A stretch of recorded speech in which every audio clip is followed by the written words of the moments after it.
আমরা তো সবসময় একই রকমভাবে চিকেন বিরিয়ানি খেয়ে থাকি, আর একটু অন্যভাবে বিরিয়ানিটা রান্না করলে খুবই মজা হয় খেতে। আর সামান্য কিছু উপকরণ খুব সহজভাবে, সিম্পলভাবে কিন্তু অনেক মজা হয়।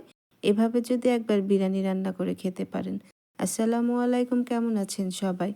ঘরে থাকা সামান্য কিছু মশলা দিয়ে খুব মজা হয় এই বিরিয়ানিটি। দেখে নিশ্চয়ই বুঝতে পারছেন যে কতটা লোভনীয় হয়েছে। দেখতে তো লোভনীয় হয়েইছে, আবার খেতে তো অনেক বেশি মজা হয়েছিল। আমি যেভাবে আজ বিরিয়ানিটি তৈরি করেছি, আজ আপনাদের সাথে শেয়ার করতে চলেছি। এভাবে একবার আপনি যদি বাসায় তৈরি করে দেন, বাসার সবাই কিন্তু খুবই প্রশংসা করবে।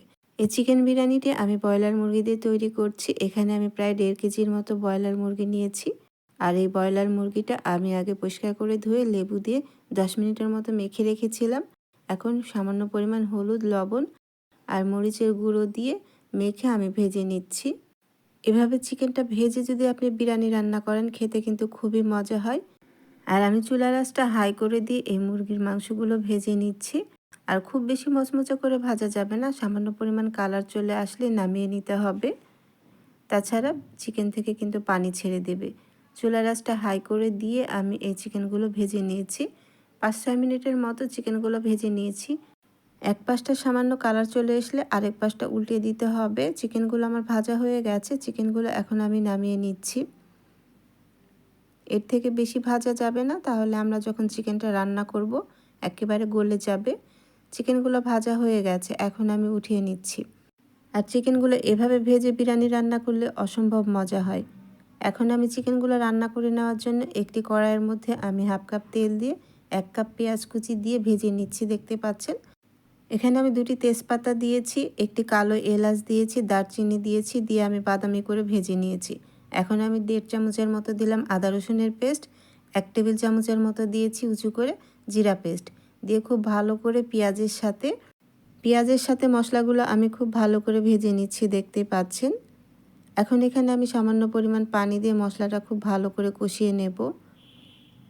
আর এখন আমি এখানে কিছু মশলা দিয়ে দিচ্ছি। আমি এখানে স্বাদ মতো লবণ দিলাম, আর 2 টেবিল চামচ উঁচু করে দিয়েছি লাল মরিচের গুঁড়ো, আর 1 টেবিল চামচ দিলাম ধনিয়া গুঁড়ো।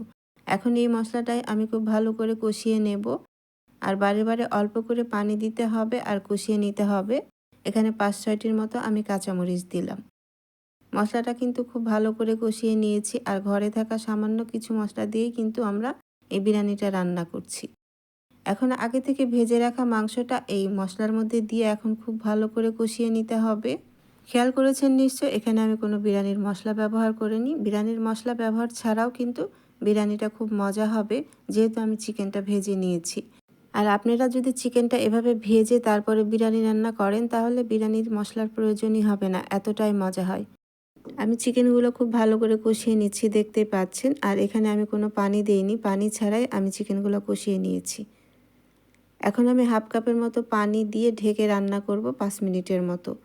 5 মিনিটের মতো আমি রান্না করেছি, দেখতেই পাচ্ছেন। আর এখানে কিন্তু খুব বেশি পানি দেওয়া যাবে না। আমি 1/2 কাপ পানি দিয়ে মাত্র 5 মিনিট রান্না করে নিয়েছি। আর চিকেনগুলো রান্না হয়ে গেছে, দেখতেই পাচ্ছেন। হাড্ডি থেকে মাংসগুলো সরে গেছে। তার মানে চিকেনগুলো কিন্তু আমার 90% রান্না হয়ে গেছে। আর এখানে এইরকমই তেলটা ভেসে উঠেছে, মানে রান্না হয়ে গেছে। এখন আমি চিকেনটা নামিয়ে নেব। দেখতেই পাচ্ছেন নিশ্চয়ই যে চিকেনের মধ্যে কোনো রকম পানি নেই, তেল ভেসে উঠেছে। চিকেনটা এরকমই একটু ভাজা ভাজা করে রাখতে হবে, তাহলে খুবই মজা হয়। এখন আমি একটি পাত্রে 1/2 কাপের মতো রেগুলার রান্নার তেল দিয়েছি, আর 1 টেবিল চামচের মতো ঘি দিয়ে দিচ্ছি। ঘি দিলে বিরিয়ানির মধ্যে খুব সুন্দর একটা ফ্লেভার আসে, আর টেস্টটাও দ্বিগুণ বেড়ে যায়। এখন 1/2 কাপ পেঁয়াজ কুচি দিয়ে পেঁয়াজটা আমি একটু বাদামি করে ভেজে নিচ্ছি, দেখতে পাচ্ছেন। আর এখানে আমি দিয়ে দিচ্ছি গরম মশলা। এখানে আমি তেজপাতা, এলাচ, দারচিনি দিয়েছি। এখানে 3 টুকরোর মতো এলাচ দিয়েছি, 3 টুকরো দারচিনি দিয়েছি, একটি তেজপাতা দিয়েছি। দিয়ে এখানে আমি ভেজে নিচ্ছি, আর কিছু কিশমিশ দিয়েছি। কিশমিশটা দেওয়ার চেষ্টা করবেন, তাহলে বিরিয়ানিটা খেতে খুবই মজা হয়। আর পেঁয়াজটাও বাদামি হয়ে গেছে, দেখতে পাচ্ছেন নিশ্চয়।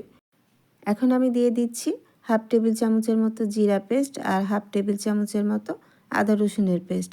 এখন এই মশলাগুলো এই পেঁয়াজের সাথে আমি ভেজে নিচ্ছি। আর আগে থেকে যে আমি মশলাগুলো ভাজা হয়ে গেছে, এখন এখানে আমি চালটা দিয়ে দিচ্ছি। এখানে আমি চিনি গুঁড়া পোলাওয়ের চালটা নিয়েছি, আপনারা চাইলে বাসমতি চালটাও নিতে পারেন। এখন আমি এই চালটা খুব ভালো করে ভেজে নিচ্ছি এখানে।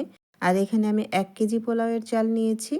পোলাওয়ের চালটা আমি 30 মিনিট আগে ধুয়ে পানি ঝরিয়ে রেখে দিয়েছিলাম। আর এইভাবে যদি আপনি 30 মিনিট আগে পানিটা ঝরিয়ে রেখে দেন তাহলে এই পোলাওয়ের চালটা ভাতগুলো লম্বা হবে আর বিরিয়ানিটা নরম হবে না, ঝরঝরে হবে। এখন আমি স্বাদমতো লবণ দিয়ে দিচ্ছি। এখানে আমি 1 টেবিল চামচের মতো লবণ দিলাম। আর চুলার আঁচটা মিডিয়াম লো করে আমি ভেজে নিচ্ছি। আর খুব ভালো করে এই চালটা ভেজে নিতে হবে, তাহলে কোনোভাবেই বিরিয়ানিটা নরমও হবে না আর খুব সুন্দর একটা ঘ্রাণ বের হবে আর খেতেও খুবই মজা হবে। দেখতেই পাচ্ছেন নিশ্চয়ই চালটা আমি খুব ভালো করে ভেজে নিয়েছি। চালের কালারটা চেঞ্জ হয়ে গেছে, মানে চালটা খুব ভালো করে ভাজা হয়ে গেছে। এখন এখানে আমি ফুটন্ত গরম পানি দিয়ে দিলাম। আর এখানে ফুটন্ত গরম পানিটাই আপনাকে দিতে হবে। আর 1 কেজি চালের জন্য আমি 2 কেজি পানি দিয়েছি। আর পানির পরিমাণটা যদি আপনার ঠিক থাকে তাহলে কখনোই বিরিয়ানি নরম হবে না। চুলার আঁচটা একবারে হাই করে রেখেছি আমি, দেখতেই পাচ্ছেন বলক চলে এসেছে। আর এখানে 5-7টির মতো আমি কাঁচামরিচ দিয়ে দিলাম। আস্ত কাঁচামরিচ দিয়েছি এখানে আমি, সুন্দর একটা ঘ্রাণ বের হবে। এখন আমি ঢেকে দিচ্ছি। চুলার আঁচটা মিডিয়াম হাই রেখে 5 মিনিটের মতো আমি ঢেকে রান্না করব। আর এই পোলাওয়ের চালগুলো 80% মতো সেদ্ধ করে নেব। আর আপনি যদি এই পোলাওয়ের চালগুলো 80% মতো সেদ্ধ করে নেন তাহলে বিরিয়ানিটা খেতে বেশি ভালো লাগে। এখন আগে থেকে কষিয়ে রাখা মাংসগুলো আমি দিয়ে দিচ্ছি, দেখতে পাচ্ছেন। চালটা কিন্তু 80% সেদ্ধ হয়ে গেছে। আর এই মাংসগুলো ভেঙে যাবে না, যেহেতু আমি মাংসগুলো ভেজে নিয়েছি। আর এখন আমি নেড়ে মিশিয়ে নিচ্ছি চালের সাথে। আমি মাংসগুলো খুব ভালো করে মিশিয়ে নিচ্ছি। আর চালগুলো আমার 80% সেদ্ধ করে নিয়েছি। আর এভাবে 80% সেদ্ধ করে তারপরে মাংসটা দেবেন। দেখবেন বিরিয়ানির চালটা খুবই ঝরঝরে হবে। যে কোনো বিরিয়ানি রান্না করার জন্য আপনি যদি বিফ বিরিয়ানি রান্না করেন বা চিকেন বিরিয়ানি রান্না করেন, 80%-এর মতো পোলাওয়ের চালটা সেদ্ধ করে তারপরে মাংস দেবেন। দেখবেন যে বিরিয়ানিটা খেতে বেশি মজা হয়। আর আপনি যদি 50% সেদ্ধ করে মাংসটা দিয়ে দেন তাহলে খেয়াল করবেন, দেখবেন যে বিরিয়ানির চালগুলো একটু ভেজা ভেজা আছে। আমি বিরিয়ানির মধ্যে মাংসগুলো মাখিয়ে নিয়েছি।